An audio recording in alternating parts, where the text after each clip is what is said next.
nandito ako sa Nexapon. Ganyan ang alo-alon niyo.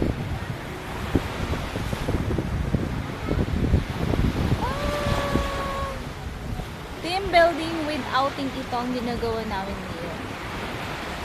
Ay, may paparating. Tumitingin eh. Mikot ang mata, Chinas. So, nandito lang naman ako nagpapainit. Dito lang kami sa tabi-tabi. Ayun lang. After ilang buwan ulit ay taon.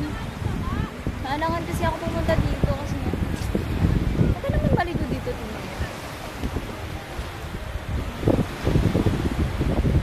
Yan! Ang init talaga. Yeah? Tinatawanan nila ako. Punta na nga ako sa mga basag mga pangit. Hello, hello, hello.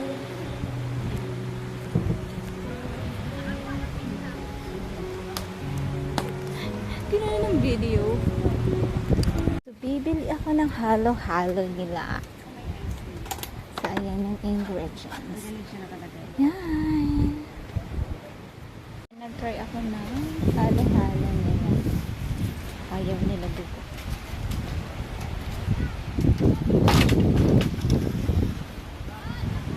Mga kuripot. Ayaw gumastos. Sige lang lak-lak.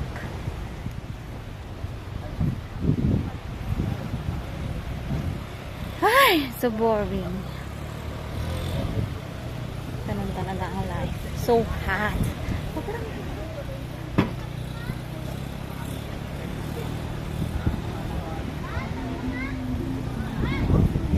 Char!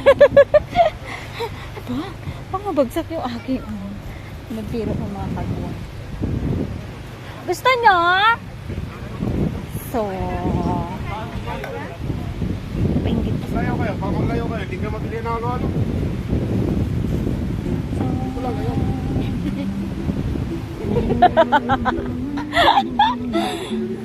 O, ganyan karami 50 pesos nila. Nakikita mo yan? Ano tingnan mo? 50 pesos. Marami na rin, 50 pesos.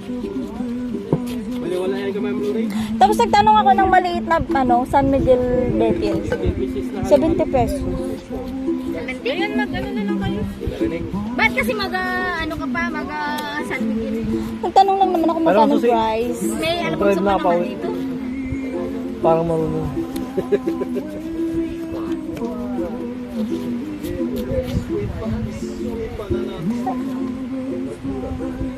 Wala na lang tayo. Sa... Alis na Sabi hindi. na Alis na lang, din. bibili ko.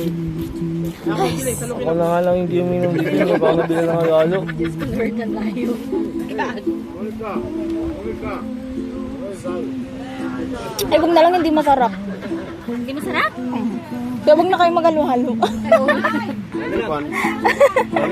Kapag nalalim, lalong nasarap. Yung gusto may halo, hindi siya masarap. Na ako lang. Ay, kumakain ako ng halo-halo nila worth of 50 pesos. Ay. Dito ka na pero. Malilim na. Ha? Kapag na. Kilala ko na. Hindi lang alak meron dito guys. Mahalo-halo din nila. Bakit?